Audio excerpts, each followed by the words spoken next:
Welcome to Coleman Report Live. I'm Bob Coleman, and we're talking Main Street and the small business lenders who help it grow. Joining me is Lance Sexton, Coleman instructor extraordinaire, former deputy director of the Arkansas Little Rock Commercial Loan Center, Katie Watucky, our editor, and John Riosti, an undisclosed location in Virginia, but we've hacked into your computer and we have you on camera.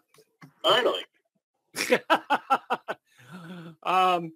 John, Thursdays with John, I enjoy you joining us and giving us your insight from inside the Beltway, even though you are outside the Beltway in your undisclosed location. Very good. Let's go to the polls. Please ask questions. We love your questions. Is your lending institution still providing PPP loans to small business? John, how's this going to look? I'm going to guess, and I'm not going out too much on a limb, that most aren't. Wow. Very good. I'm actually blown away by that, Bob. I thought a number of participant lenders, given the new required 5-year term, would discontinue doing PPP lending. Yeah, I would have gone in on the 50-50 split, but I'm glad to see that. I mean, that's it's profitable for the lenders. It's helping out Main Street. Katie, how much money do we have left in PPP? I haven't seen updated numbers. I think they plan on updating them Friday. Most recently, I think I saw it was still just over 100 million. So we still have quite a bit in that program. 100 billion. Billion, yes. Yeah, still north of 100 billion. Yeah. Yeah. So that's good. Number 2, does SBA form? I don't know these forms anymore. 358 easy limit small businesses from PPP Loan Forgiveness. Whose question was this? I'm not sure. I mean, I think the 3508 EZ, if in implementation, is as simple as it may seem. My challenge to our Treasury Secretary to come on and complete the form in 15 minutes is mute, because I think he can't. Yeah. I think the responses are accurate. I don't know. We agreed that this dropped the other day. Some people have an opinion, but it's sad when only 2% of the industry thinks this is going to work. Right, John? It is a little sad, and my question about it is how widely applicable it is. That's not the right word, but how many businesses will actually qualify given the sort of terms they set? John, well, I know this. Go ahead, Lance. I'm sorry. The instruction form for this has 3 ways that you look at it, and of course I'm not going to go into great detail. John, I feel like a large percentage of the PPP applicants probably will be able to use this form. That's my hope, certainly, because it is significantly easier to the extent I would imagine really you don't even need a third party assistance. Right. Basically, any sole proprietor, contractor will be able to use 3508 EZ. Those who did not reduce payroll, right, should be able to use it as well. So, I mean, I think a significant percentage of the PPP loan applicants should be able to use the 3508 EZ. John, what do you hear? We hear a lot of rumblings. There's a lot of bipartisan support to set a level where we don't need documentation from the borrower and the lender, and the borrower is self-certifies just as they do tax returns. Yeah, I got all the documentation. What do you hear out there as a dollar limit? I'm hearing a lot more, 350,000. Initially, right, when they started this push, it was 150,000. Because that's relatively low. It still would cover most of the actual loans. Right. But now they've gone up to 350,000, and there are still groups pushing for more. But there seems to be a lot of support behind $350,000 as a threshold. Well, what we're going to do is, I don't have the numbers at my fingertips. I do know the average loan size is 120, 119, 120. Yes. Do we know what percentage of loans fall under 350 for PPP borrowers? I think I don't know exactly, and I could have, but it's going to be very significant, approaching like 3/4 of the actual loans. Right. Yesterday's hearing, they were saying, they were still kind of mentioning the 150 number, and they were saying that was close to 80% right there. So if we bump it up to 300 and something, that's going to be a significant number. Yeah, yeah. Yeah, I think the 350 mark, Bob. I think the 350 mark, Bob, might approach 90% of all PPP loans. Yeah, that seems about right. And you know, I've talked to several lenders, and do we really need to be getting copies of April electric bill statements and wireless statements and things like that to submit? And in the end, John, I'll leave it at this. I think everyone's on board with some type of litmus test for a dollar amount, correct? Sorry. Well, I was going to say yes, but as I've always said, in a way, or I've always thought at least, it probably will turn out being a sort of ersatz blanket forgiveness anyway, because if you don't have it, then someone is going to have to review the forms. There are going to be millions of forms, and there aren't millions of people, hundreds of thousands of people sitting around waiting to review these forms. The takeaway is the process will get easier. We still don't know a lot of these answers, but the process will get easier for both Main Street as well as lenders. Yes. But one of the examples of where it's ridiculous is you take a small sole proprietor who spends some money on rent, Bob, and they're going to have to go back and find their lease agreement. Let's say they've been in business for 20 years. They probably have forgotten where that is. Long 15 gone. years ago. Yeah. Yeah. Long gone. Long gone.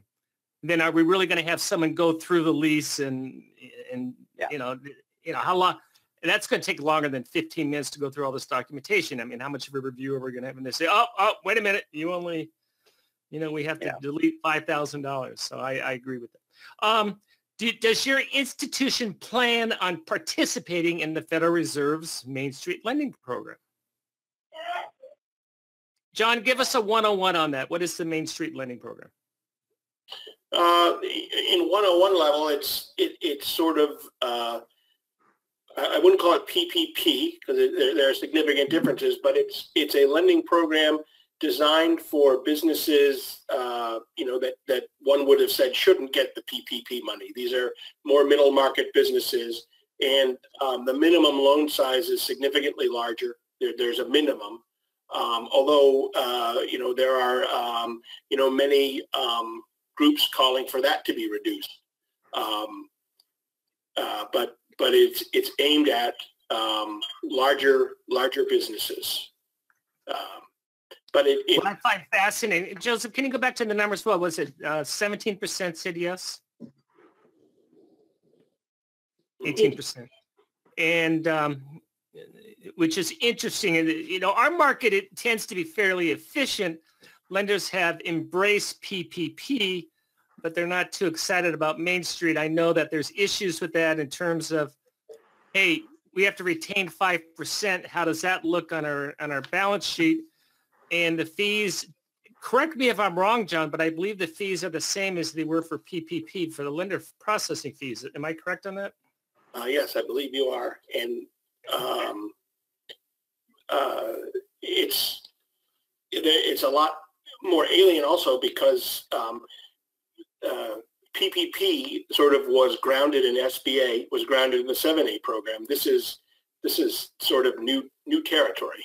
So. Right.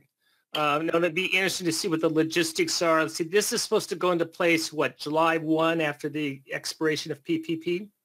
Yes. Okay. Well, we'll, and the dollar amount is minimum of $250,000. That's been lowered up to $5 million? I can't recall the initial threshold. I've been focusing more on the minimum because, as I said before, there's a push by a lot of people to get that lower, much lower. Yeah. So anyway, we'll cover that as we get closer to the first. Finally, this is I don't know what American bankers' attitude is. I think I know. But do we believe the administration should release PPP loan borrower data to the public? John, can you say what you guys advocate?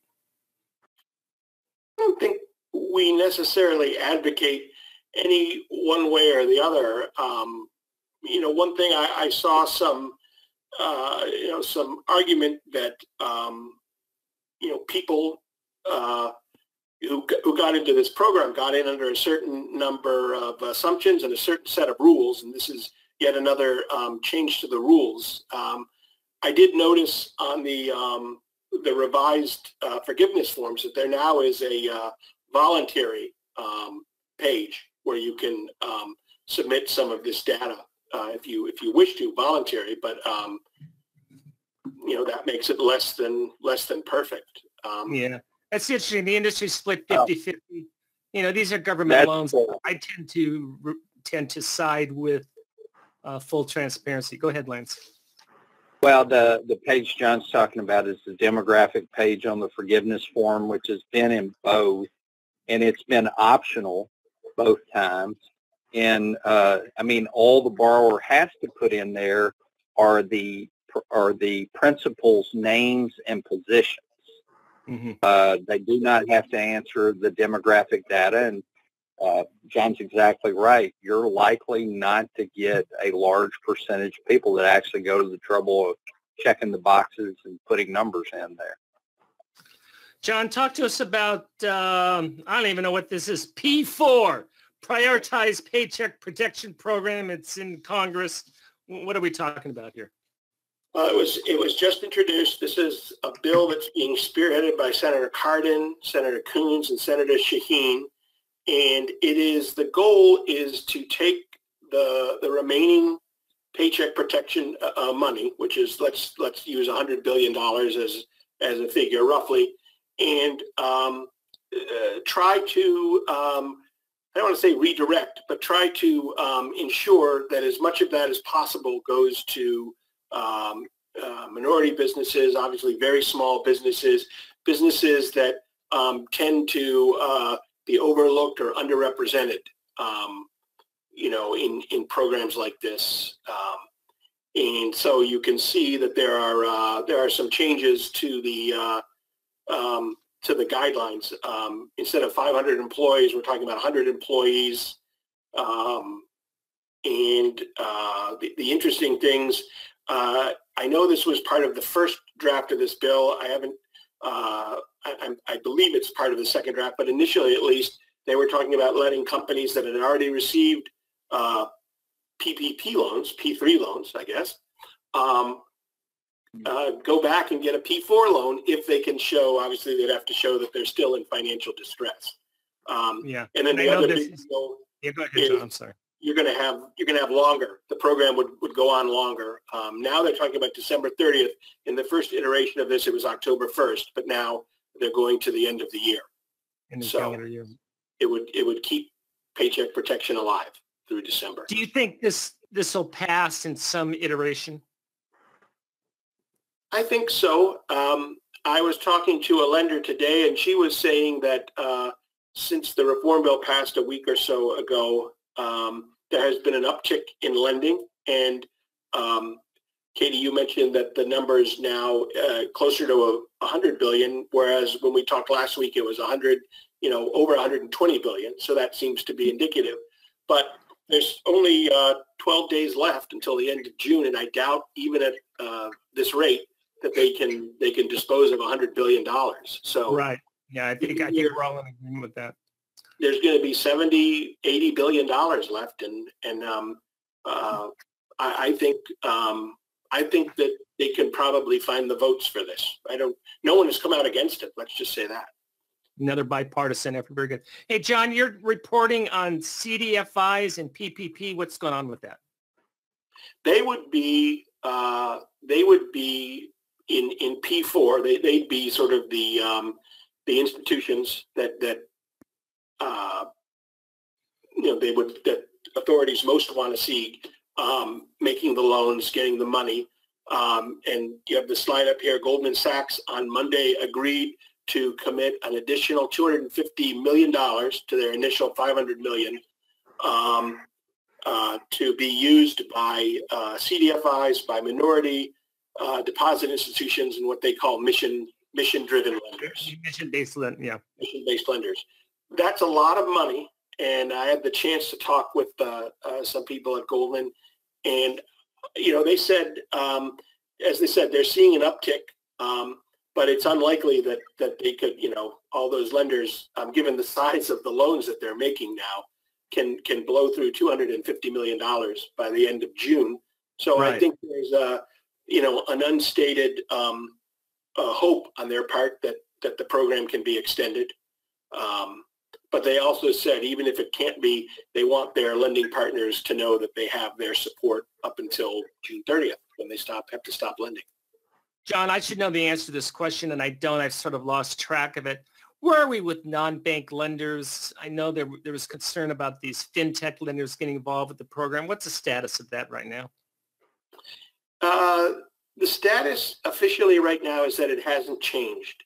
Okay. I was talking to one, and they were saying that they do expect SBA to address this issue. It's just given what's on everyone's plate right now, they can't get to it right now. They sounded more optimistic than they were back in February and March. But there's been no change, and officially the proposed rule would allow fintechs to lend, but only in their state of residence. And that's still proposed. That has not gone into effect, correct? Exactly. Right now, they can't even do that. Right. But at least that's been proposed. Obviously, most of them have a 50-state business plan. So they really, they'd like a lot more than that. Or maybe 51 state if the House vote. We don't have to go there. Very good. Lance, you're doing a webinar next Wednesday. Tell us about it. So we're going to jump into the new 3508 EZ, and I've already drafted my initial PowerPoint after reviewing the instructions and the form for forgiveness, but after a conversation with a friend of mine at SBA, I expect that I'll be revising the PowerPoint 2 or 3 additional times between now and next Wednesday. But we're going to try to give you as much detailed information about the forgiveness process based on the new 3508 EZ. Very good. Let's see. And I got a ton of questions, and we're out of time. Let me just ask a couple of these, and I'll hold them over. This is from Chris from yesterday. How do we calculate a sole proprietor's income off their Schedule C, Lance? Well, basically, you're going to take the net profit or net income number divided by 12 and multiply times 2.5, assuming that number is $100,000 or below. And if it's $100,000 and above, it's just $100,000 divided by 12 times 2.5. We keep on getting this question, and we still don't know the answer, but I'll ask you anyway. Sherry asks, what is the earliest date a borrower can apply for forgiveness? We don't know yet. Correct, Lance? Well, in terms of applying for forgiveness, they're applying with their participant financial institutions. So they can, Bob, in fact, early round PPP round 1, those initial PPP borrowers, if they choose the 8-week covered period, they could actually put their application together and submit it to the bank now. Those that choose the longer covered period, obviously it's going to come down the road. But John and I were talking about this, and Katie, prior to coming on the show, there are probably thousands of small business owners who've spent the money, who are ready to apply for forgiveness. And there's nothing that would prohibit them. In fact, a family member of mine got a PPP loan for their business. They used 100% of it on payroll. And when the new 3508 EZ came out, I shot it over, had a phone conversation. I said, you can go ahead and apply and send it to your bank. Now, the bank then has a period of time that they can review and approve, make a decision on forgiveness, but we still don't know how the participant lending institutions are going to submit it to SBA. I've talked to multiple people at SBA and asked the question, you know, when are we going to know how to submit to SBA? The response was, we want to know that too. So, you know, there's nothing to answer the question directly. They can apply right now if they choose the 8-week covered period, and they were one of the early recipients of a PPP loan. Very good. I'm going to hold the rest of your questions over until tomorrow. We got some great questions in there, but I respect your time, and I know, you know, especially getting close to the end of the month, we're all busy. John, thank you so much for joining us. I love your insight. Katie, as always, welcome. And Lance, thank you very much. And thank you for joining us for Coleman Report Live and for supporting America's Main Street, both rural and urban, one entrepreneur at a time. Talk to you tomorrow. Thank you. Have a great afternoon.